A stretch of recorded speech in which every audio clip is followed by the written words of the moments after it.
Muy buenas tardes, bienvenidos a esta edición estelar de Extra Noticias. Muchísimas gracias por su compañía. Vamos a conocer de inmediato nuestros titulares.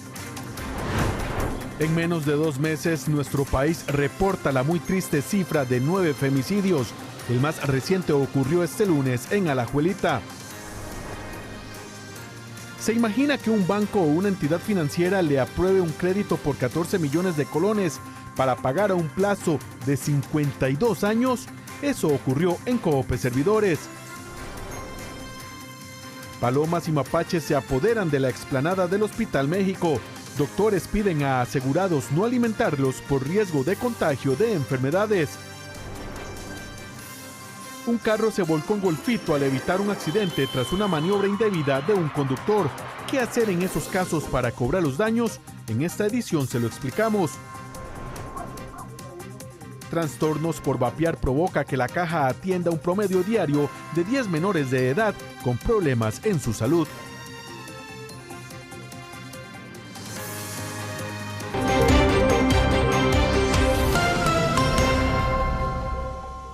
Tendremos información en vivo desde la Asamblea Legislativa con Rolando Rivera y desde San José, desde La Juelita, con nuestro compañero Alberto Cuadra. Vamos a iniciar precisamente en ese lugar porque un hombre acabó con la vida de su pareja y luego se quitó la vida en Alajuelita esta mañana. Las autoridades investigan si una llamada de atención de violencia doméstica en horas de la madrugada se debió o pudo haber prevenido esta situación. Alberto Cuadra nos trae todos los detalles. Alberto.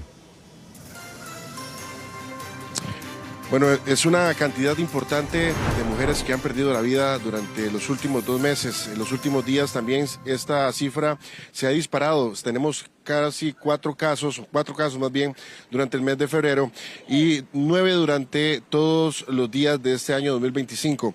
Eso ha sido analizado por algunos expertos como un reflejo importante de la violencia que se está viviendo en nuestro país. Una violencia que no solamente estamos hablando de ajustes de cuentas, sino que también en la forma en que se cometen los actos, pero también en el núcleo familiar. Esta violencia es como parte de algo que se ha ido normalizando y que sin duda alguna pues tiene en crisis lo que sería la familia y los valores de nuestro país. El último caso, que todavía está en investigación, pues hay varias teorías. Sin embargo, la que en estos momentos podría tener más fuerza es que pues se dio un altercado entre un matrimonio. Tenían 19 años de ser pareja, de ser matrimonio, y pues cuando se da una alerta a la policía, a la fuerza pública de que hay un problema intrafamiliar en ese sector de San Felipe de Alajuelita, ingresan y ya cuando pues logran ingresar a la casa, observan pues que hay una mujer sin vida con un disparo en la cabeza y una persona, un varón, que sería su esposo, con heridas de arma blanca, o sea, puñal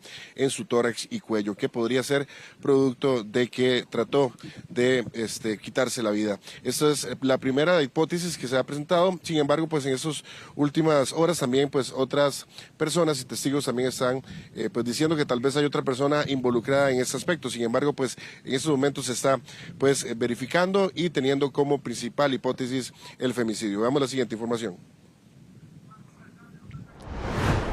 Cerca de las 8 de la mañana de este lunes, la policía recibió un llamado para atender una violencia doméstica en San Felipe de Alajuelita.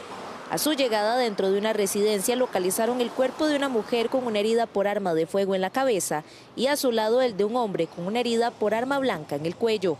Al llegar el recurso de la Cruz Roja Costarricense aborda a un hombre y una mujer, ambos adultos sin signos de vida, con heridas por arma de fuego y arma blanca. También se aborda una tercera persona que no requiere traslado. La escena queda a cargo de las autoridades judiciales.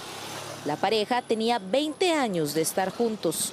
Con la información recolectada ahorita con familiares, estamos ante que la persona fallecida es una mujer y un varón y que son esposos de hace alrededor de 20 años. Mire, estas las diligencias van a hacer esperar que venga la policía judicial, la sección de inspecciones oculares, que llegue el cuerpo legal, el fiscal y el juez, y una vez que ellos hagan la autorización de levantar los cuerpos, eso lo va a hacer la policía judicial y trasladarán a medicatura forense. Los cuerpos los levantaron al mediodía y los remitieron a la morgue judicial. Este sería el 10º femicidio de este año. Son femicidios, casos que se han dado en casi todas las provincias de nuestro país. Tenemos casos tan lamentables como incluso personas que luego de convivir durante mucho tiempo, la pareja pues lamentablemente le ha quitado la vida a la esposa, la ha inclusive lanzado en un lugar alejado, como tuvimos el caso, acuérdense ustedes, en Palmares, donde pues esta joven falleció luego de que pues fue inclusive llevada por su pareja sentimental, una persona de más de 60 años, en su vehículo. También tenemos muy cerca de esos días, también se dio un asesinato en el sector de Limón. En Heredia se han dado 2 asesinatos y bueno, los últimos 4 que han sido bastante seguidos acá en el sector de San José. Veamos la siguiente información, porque a pesar de que se dan muchos casos de femicidio, muchos de estos pues lamentablemente se sigue repitiendo. Hay algunas hipótesis que habla también, por ejemplo, el ministro de Seguridad, Mario Zamora, que ha indicado de que a veces se da por réplica. Si se da un caso, posiblemente pues 2 o 3 personas más pues lamentablemente toman la decisión también de agredir y matar a su ser querido. Veamos la siguiente información. El primero sucedió el 10 de este mes en Ciruelas de Alajuela.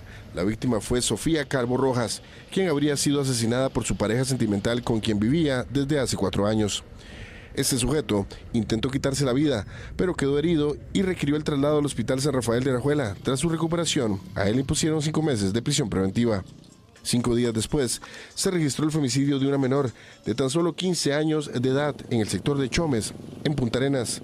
Ella recibió un disparo en la cabeza y el sospechoso, su pareja de 19 años y de apellido Zúñiga, también descuenta prisión preventiva.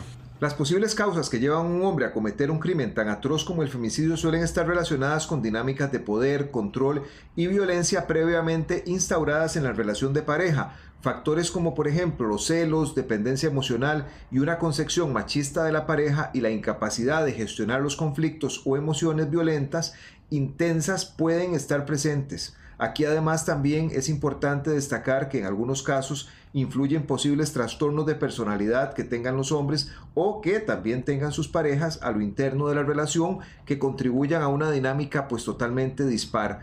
Antecedentes de violencia, también experiencias traumáticas no resueltas por ambas partes. Mientras tanto, el 20 de febrero se reportó el caso de una mujer de 21 años identificada con el apellido López, que recibió 5 heridas de arma blanca en el abdomen y falleció en su casa.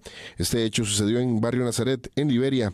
El sospechoso, de un sujeto de 20 años de apellido Jiménez, quien era pareja sentimental de la víctima, quedó detenido. En total, son 9 femicidios los que acumula Costa Rica entre enero y febrero. 2 más están en investigación. Acá se denota la importancia de la educación, pero de una forma integral. Primero, desde la perspectiva de la importancia de la sensibilización, insistir a toda la población, pero también incidir bastante a nivel del sistema educativo del cuidado que tenemos que tener hacia nuestro medio ambiente, en nuestro entorno. Pero segundo, además también el tema de la educación, de ver de qué forma incidimos en mejorar la convivencia de las personas jóvenes. De acuerdo con las cifras oficiales, son 483 mujeres las que han sido asesinadas del 2017 al 2024. Para el 27 de enero del 2025, la Fiscalía Adjunta de Género contabilizó 5 femicidios más en San Francisco y San Rafael de Heredia, Palmares y San Carlos de la Alajuela y Cahuita de Limón. Las últimas 4 mujeres asesinadas en 3 días. Y en esos casos de femicidio también tenemos que destacar de que no importa la edad, estamos teniendo lamentables muertes de mujeres de 15 años, de jovencitas, de menores, como el caso que también dimos acá a conocer en Extra Noticias, de esta joven que falleció en el sector de Chomes, en Punta Arenas, y también mujeres de más de 40 años. La violencia no tiene, pues lamentablemente, en estos momentos, pues un rango de edad. Lamentablemente sí tiene género, y que es el que estamos hablando en estos momentos, el femenino, que es la que está en estos momentos también pues teniendo mayor cantidad de ataques, agresiones y sobre todo de personas que deberían de ser más bien todo lo contrario, que estarían en su seno familiar más tranquilas y demás, pero lamentablemente pues es la persona que está a la par la que al final le quita la vida, la que al final pues se convierte en su enemiga y que al final pues comete toda esa cantidad de agresiones que estamos viendo y que se han disparado en los últimos días en Costa Rica. Desde Alajuelita, este ha sido un informe de Alberto Cuadra para Extra Noticias.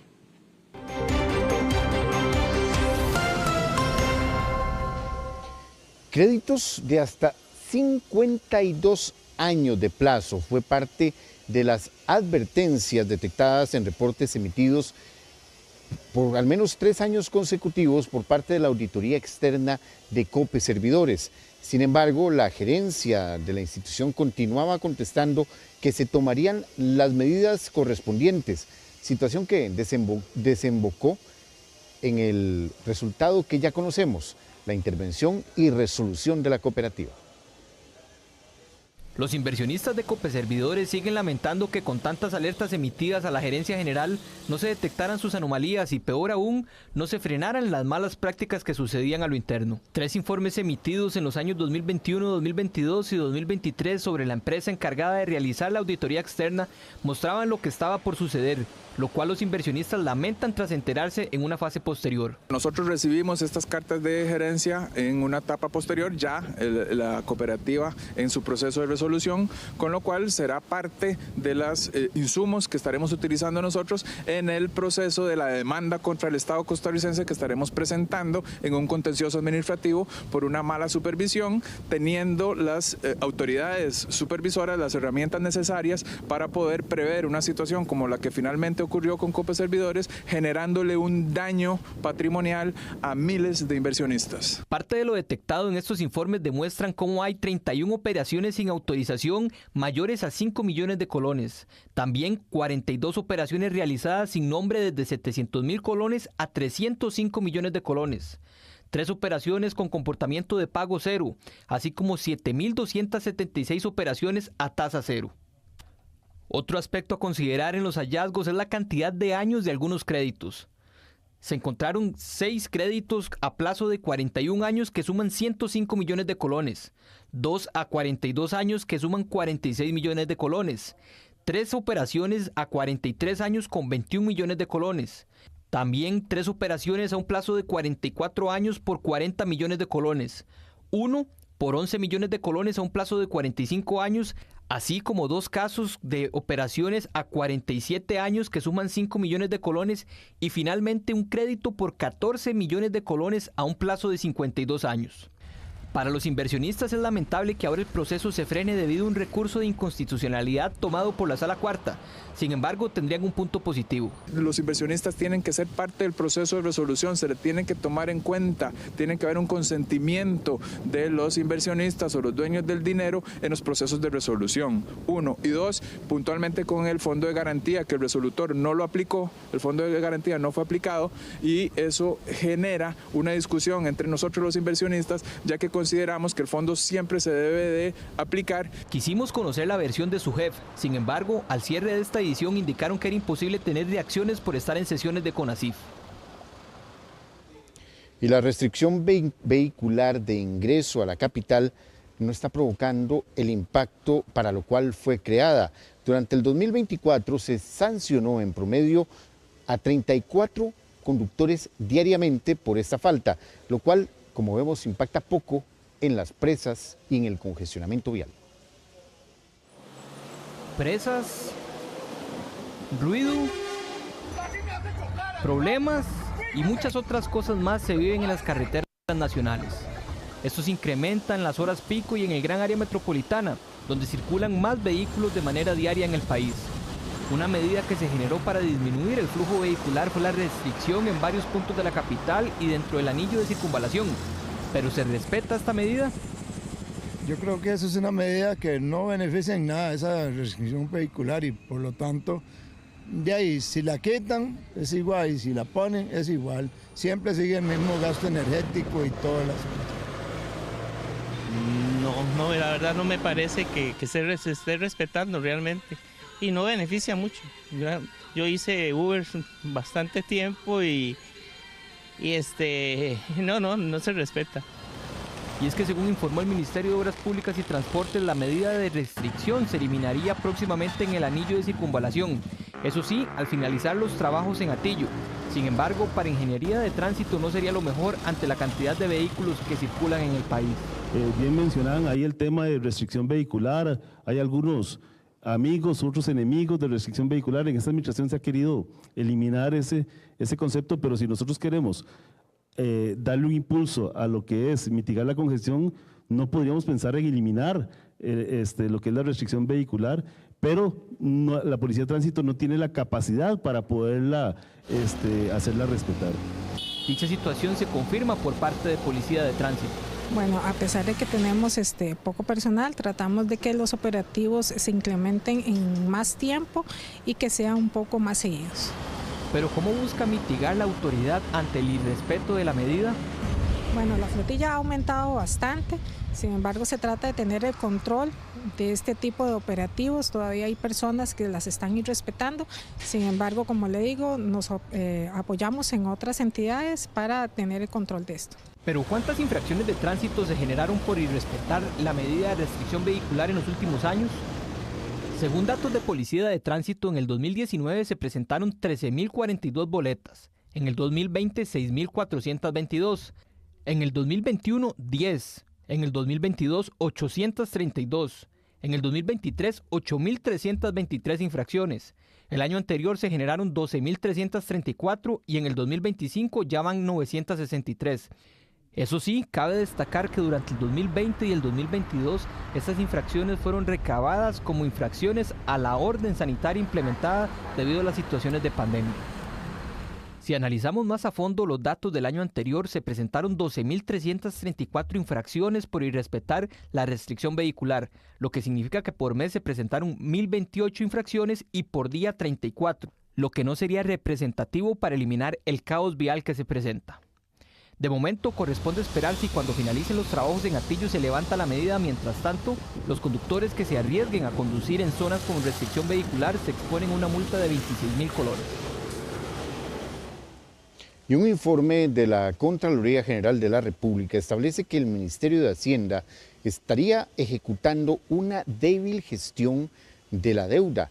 Dentro de los hallazgos de la Contraloría se detectaron sobreestimaciones que superan los 21.000 millones de colones en el presupuesto del 2025.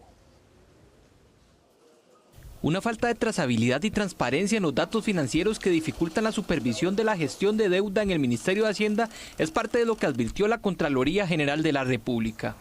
El informe agregó que cumple solo parcialmente con el marco normativo y las buenas prácticas. Además, encontraron sobreestimaciones en el presupuesto del 2025 que superaron los 21.000 millones de colones.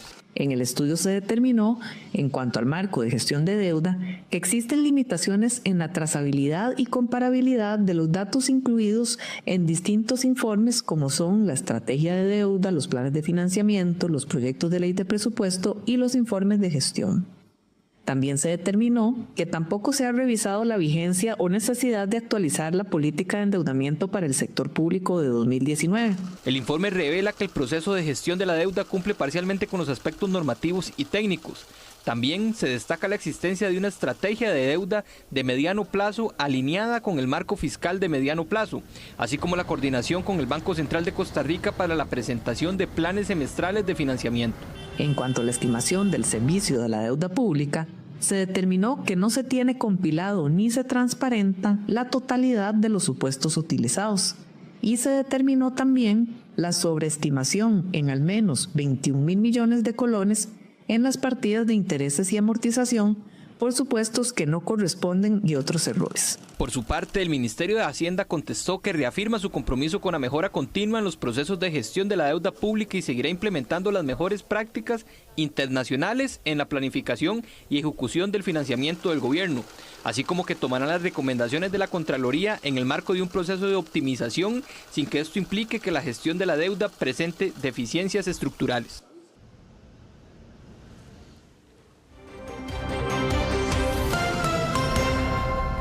Y pese a ser una zona de gran tránsito de turistas, un puente en Guanacaste está en pésimas condiciones. Sus vecinos piden a las autoridades tomar acciones al respecto.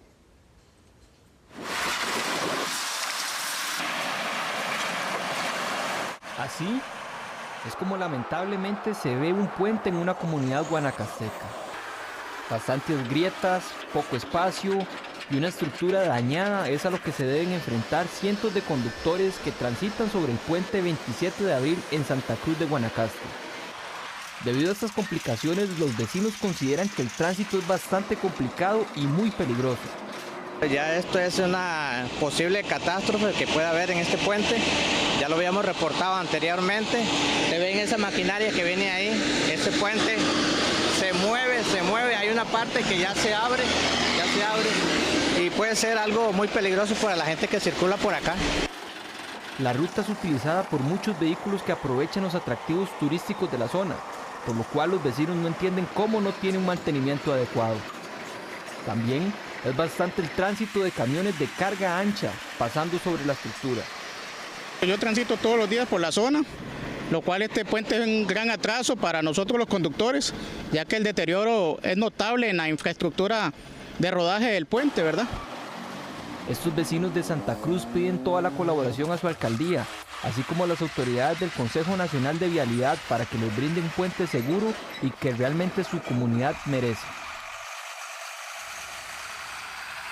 Y recuerde que si en su comunidad hay una situación con un puente u otra situación con carreteras o con lugares en donde usted no puede pasar, hay denuncias en su comunidad, por supuesto, puede escribirnos al 7070-4212, que es nuestra línea para que usted envíe sus denuncias comunales. Es la voz comunal, es su voz la que puede llegar a todo el país. Así que recuerde, 7070-4212 para hacer llegar sus denuncias.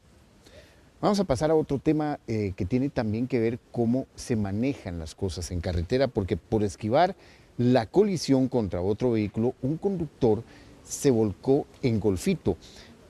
Algunos expertos analizan quién es él o los responsables en este caso, donde ocurre un accidente sin que precisamente se dé una colisión.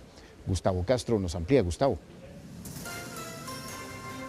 Sin duda una situación inusual e incluso también confusa por el hecho de que median, por una parte, la imprudencia eventualmente de uno de los conductores y por otra parte, también de manera eventual, el exceso de velocidad por parte del otro conductor.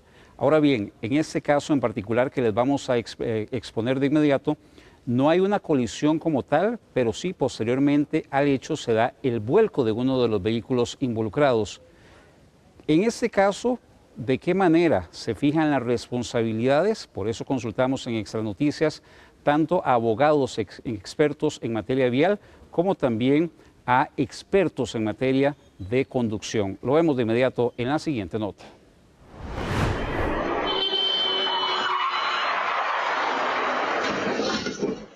Como se observa, el pick-up sale de una calle secundaria a una vía principal. Al parecer, no calcula bien la maniobra y queda atravesado en media carretera. El vehículo blanco, que al parecer circula a una elevada velocidad, hace lo posible por no chocar, pero termina volcado a un costado de la calle. El hecho ocurrió en la localidad de Golfito, Punta Arenas, y surge la interrogante: ¿quién paga los daños? En materia de tránsito no siempre hay un único responsable. A veces ocurre algo que se denomina culpa concurrida. Esto es cuando los dos conductores de una u otra forma tuvieron responsabilidad para que el accidente ocurriera.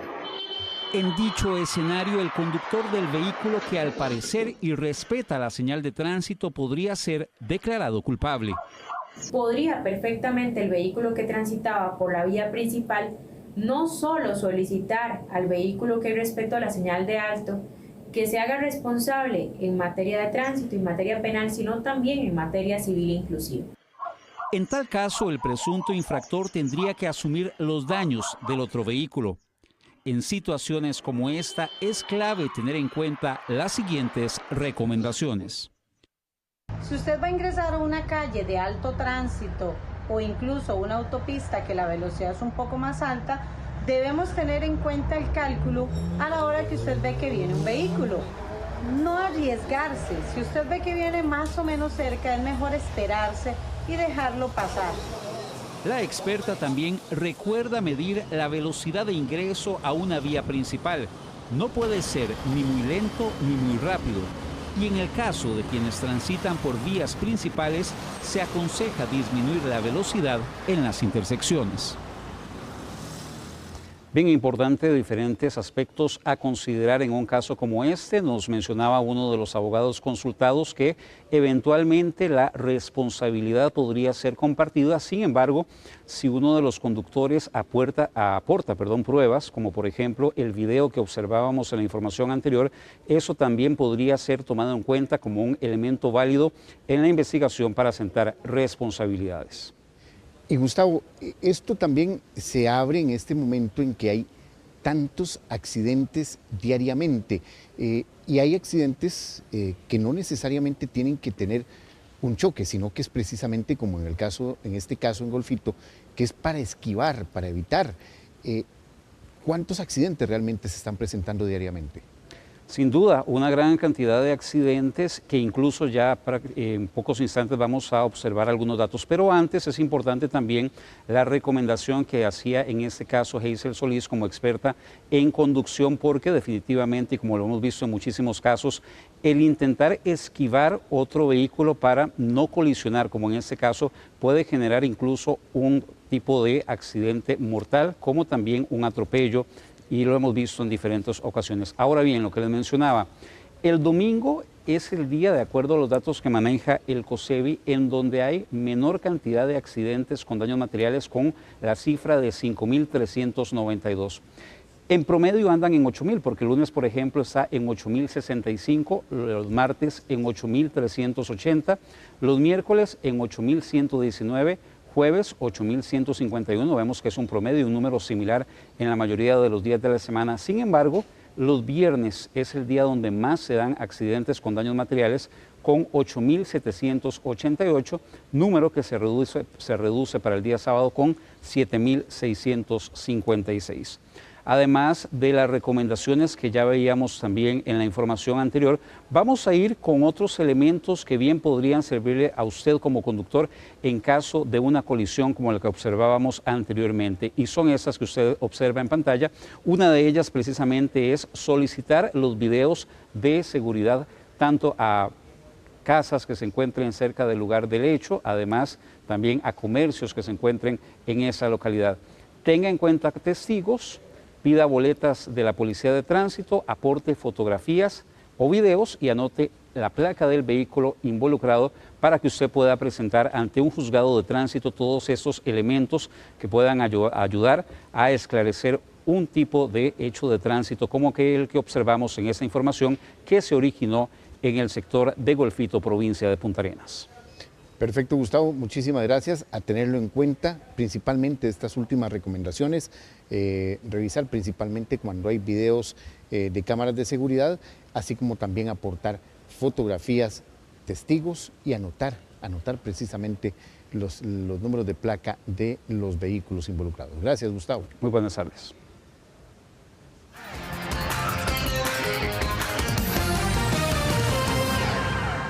Con información de sucesos, porque un hombre fue denunciado judicialmente tras patear a un perro en Goicoechea y casi causarle la muerte. El hecho ocurrió tras varios altercados entre la dueña del perro y el sospechoso. El perrito se va recuperando poco a poco de las lesiones que sufrió luego de ser agredido por un hombre el miércoles anterior. Tras el hecho fue denunciado en los tribunales donde se le investiga por maltrato animal. Hace mucho tiempo vengo teniendo problemas con un vecino que vive enfrente de mi casa. Este tipo tiene una obsesión horrible conmigo, por la cual me acosa. Y al no hacerle caso, ya llegó al punto de amenazarme hasta de muerte a mí y a mi hija. Y de verdad, no entiendo. Yo no entiendo que tiene una persona en la cabeza que pueda hacerle daño a un animal. Y mi perrito está ahí afuera conmigo. Entonces él se salió a la acera. Y de verdad, me ha dado una patada. Como si fuera un balón, le ha dado una patada. Mi perro quedó tirado. Quedó pegando brincos, convulsionando. El perrito se va recuperando poco a poco de estas lesiones luego de ser agredido. Tras el golpe fue internado y sufrió de ataques de epilepsia y problemas respiratorios. Ante esto se denunció el ataque ante los tribunales de Goicoechea. Eso es un acto reprochable de crueldad animal que no apoyamos, que nunca vamos a estar a favor, y como presidente de la Federación Canina de Costa Rica estamos dando todo el apoyo a esta señora, a su hija, a su familia, que no solamente ha sido víctima de este caso de crueldad animal, sino que también ha creado una tensión en cuanto a un acoso de tipo personal hacia la persona.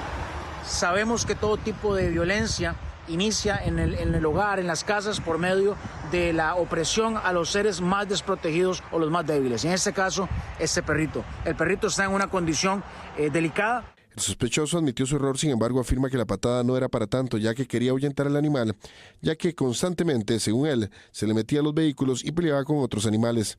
La causa fue interpuesta este viernes y la Fiscalía estaría solicitando medidas cautelares. Y la fuerza pública detuvo a 3 sospechosos de varios asaltos a comercios tipo tiendas de conveniencia. En uno de los casos, una persona resultó herida durante el atraco.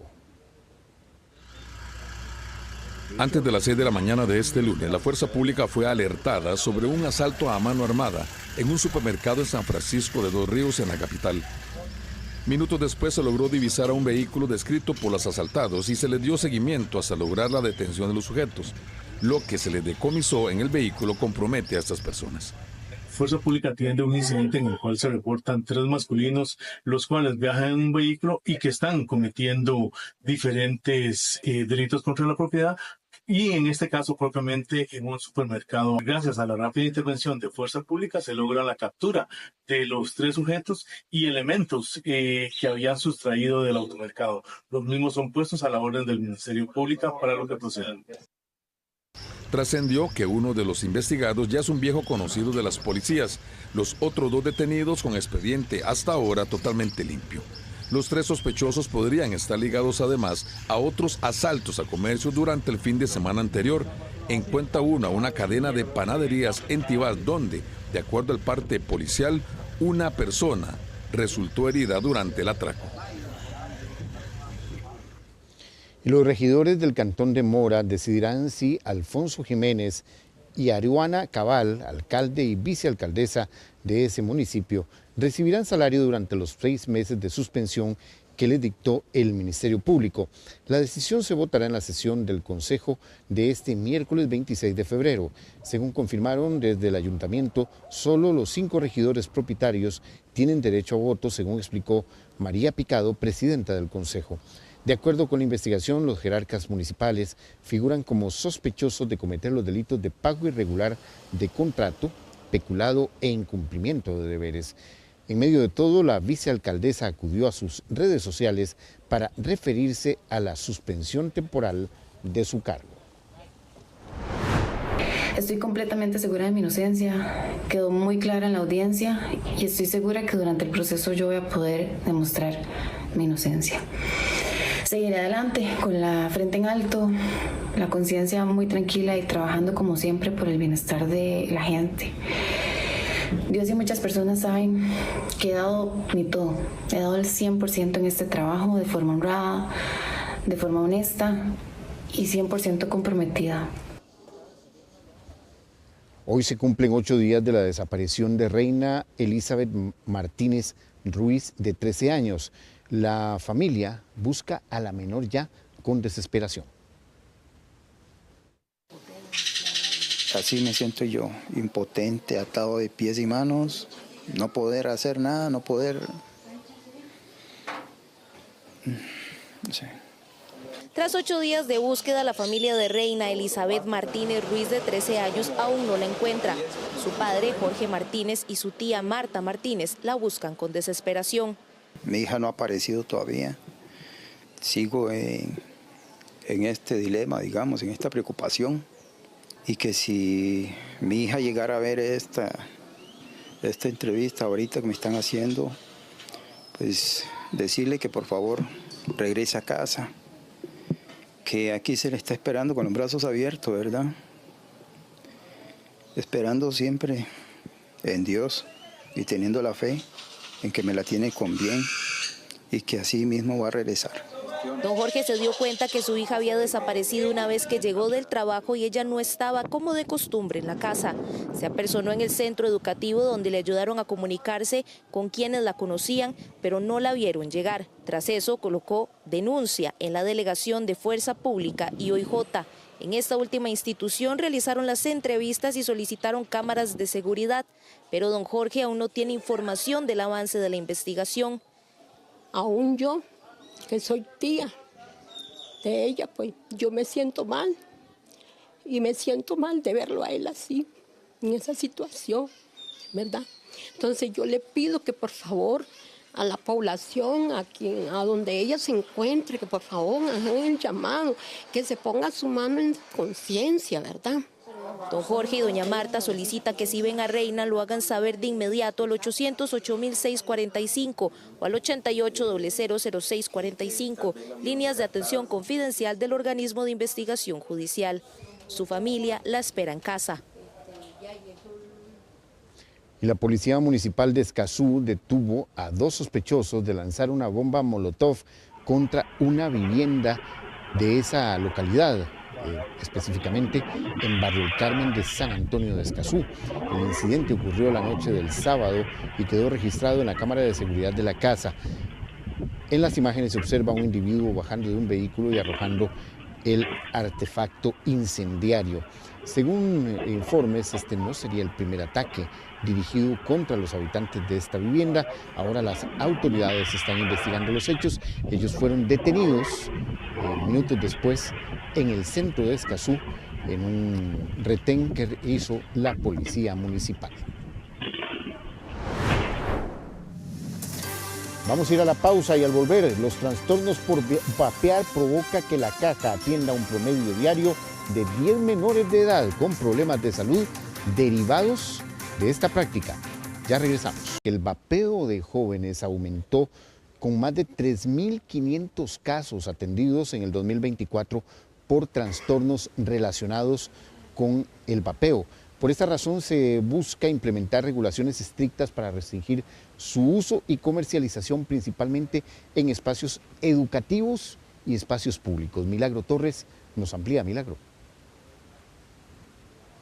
El vapeo está creciendo significativamente en la población costarricense y en especial en los jóvenes.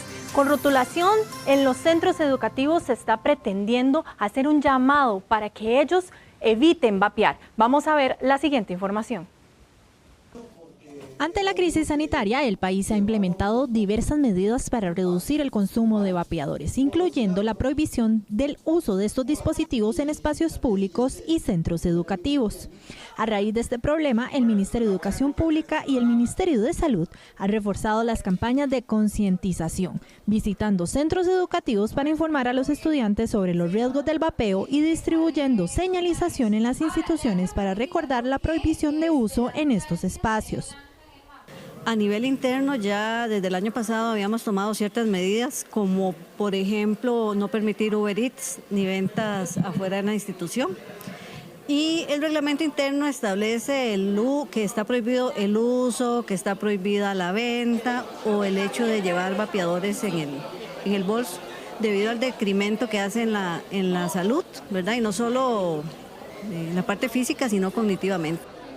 Los efectos negativos del vapeo en el organismo han sido ampliamente documentados. El Instituto sobre Alcoholismo y Farmacodependencia, IAFA, advierte que los cigarrillos electrónicos no son un método seguro ni efectivo para dejar de fumar, sino que pueden provocar severas afectaciones del sistema respiratorio. Durante el 2024, la Caja Costarricense de Seguro Social atendió aproximadamente 3.500 casos vinculados a esta práctica, reflejando una tendencia alarmante que pone en alerta a las autoridades y especialistas en salud. En lo personal nunca he experimentado lo que es vapear y siento que es algo dañino para la salud. Hay gente, amigos que lo hacen y yo la verdad me han dicho pruébelo, pero no lo he hecho. Y eso es lo único que puedo decir, que es malo y que no lo hagan. Opino que es muy dañino para la salud y para los pulmones. ¿Consideras que si alguien te invita a vapear, vos lo has pensado, te han invitado? Me han invitado y específicamente he dicho que no. Entre las principales consecuencias de vapear se encuentran el aumento en la incidencia de infecciones respiratorias como resfriado común, influenza, neumonía y tuberculosis. Además, los síntomas de intoxicación por vapeo pueden incluir taquicardia, presión arterial baja, temblores y dificultad para respirar. Y precisamente para ampliar un poco este tema, vamos a ver estos datos importantes, porque estamos hablando que para el 2021 la población que más tenía casos reportados o que iban a consulta por trastornos asociados al vapeo estaban entre los 15 y 29 años.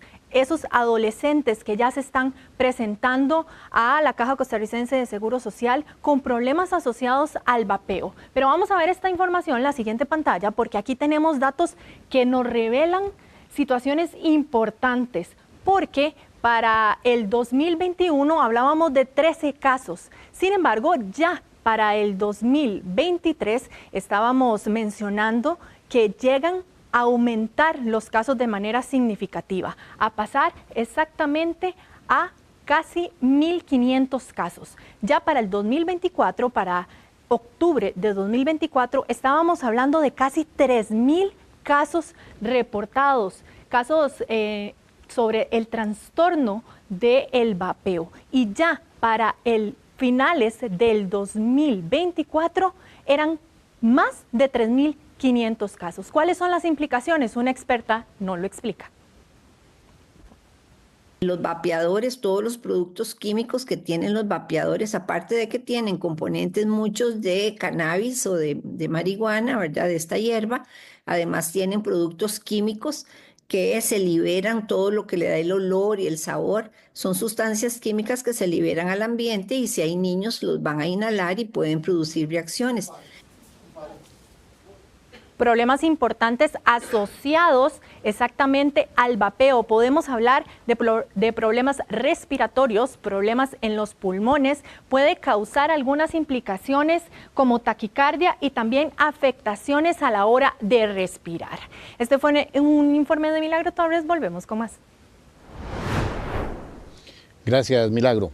Vamos ahora hasta la Asamblea Legislativa porque la Corte Plena acordó aprobar el informe sobre el proyecto de ley que pretende ampliar el tiempo de detención a 48 horas. Esto significa que ahora, para aprobarlo en la Asamblea Legislativa, solo se requerirá de 29 votos. Rolando Rivera nos amplía. Rolando.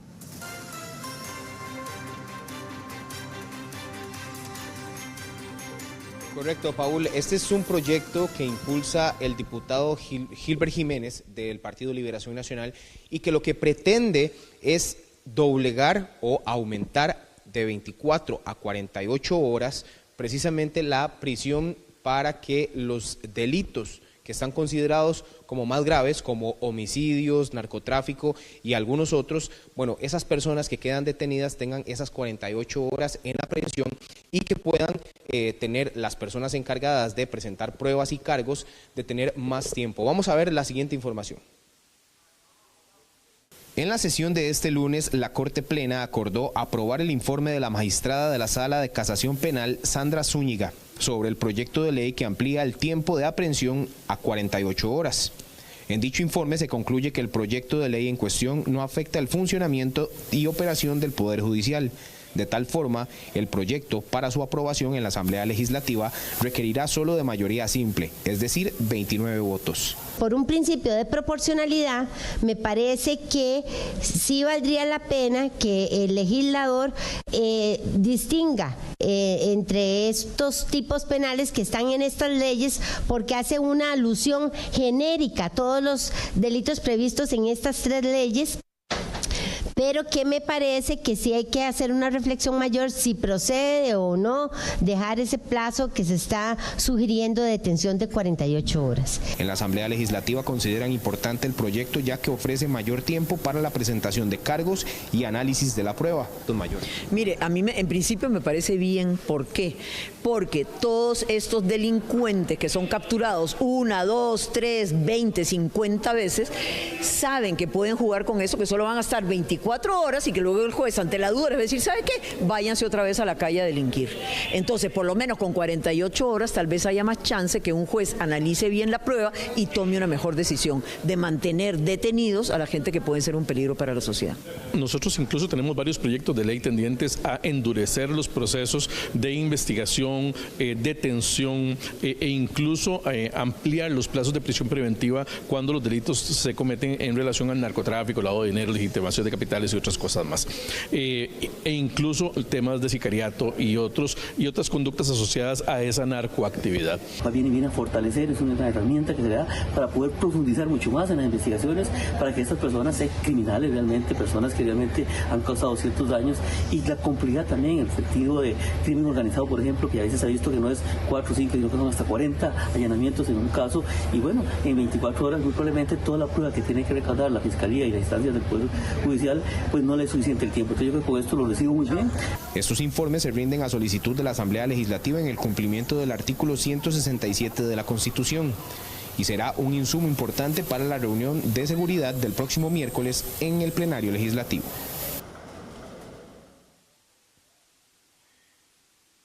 Bueno, los diputados concuerdan en que este tipo de sinergias entre el Poder Legislativo y el Poder Judicial son lo que facilita también la toma de decisiones y aprobación de proyectos para mejorar el tema de la seguridad en nuestro país. Desde la Asamblea Legislativa es un reporte de Rolando Rivera para Extra Noticias. Gracias, Rolando. Y vamos con una última información que tiene que ver con lo que está pasando en un centro de salud, especialmente en el Hospital México, porque los mapaches y las palomas están poco a poco poblando lo que queda de la explanada de ese centro médico. Y es por eso que las autoridades hacen un llamado para no alimentar a estos animales, especialmente por el peligro de transmisión de enfermedades. No alimentar palomas y mapaches. Ese es el mensaje contundente que dan en el Hospital México tras ver cómo usuarios y funcionarios dan comida a estos animales. Los animales silvestres, tanto palomas como mapaches, por ejemplo, guardan una serie de enfermedades y pueden transmitirlas, tanto enfermedades bacterianas como parasitarias. Y estos animales, al ser alimentados por la gente, tienden a permanecer en las zonas donde residen estos alimentos. ¿Cuál es el problema de esto? Que sus excrementos, el contacto con ellos puede transmitir una serie de parásitos y bacterias que pueden afectar la salud de los pacientes y particularmente pacientes susceptibles como los que acuden al hospital. El centro médico pide no atraerlos al recinto con alimentos, ya que representan un riesgo sanitario. Estos animales pueden transmitir enfermedades peligrosas. Entender que no son mascotas, entender que son animalitos silvestres y entender que en la medida en que nosotros les demos los ambientes o les demos los recursos necesarios, incluyendo una alimentación que a veces ni siquiera es la más adecuada, les vamos a hacer como un ambiente más agradable y más placentero para que ellos se acerquen más a nosotros. Y aunque lo veamos en un principio como algo positivo o algo bueno, realmente es un área, es una acción que pone en peligro la salud pública de los humanos. Seguir medidas preventivas ayuda a proteger a los pacientes más vulnerables y al personal de salud. 6:57, hasta aquí esta edición de Extra Noticias. Muchísimas gracias por su compañía. Recuerde que a las 9 de la noche lo esperamos con mucha más información. Muy buenas noches. Feliz descanso.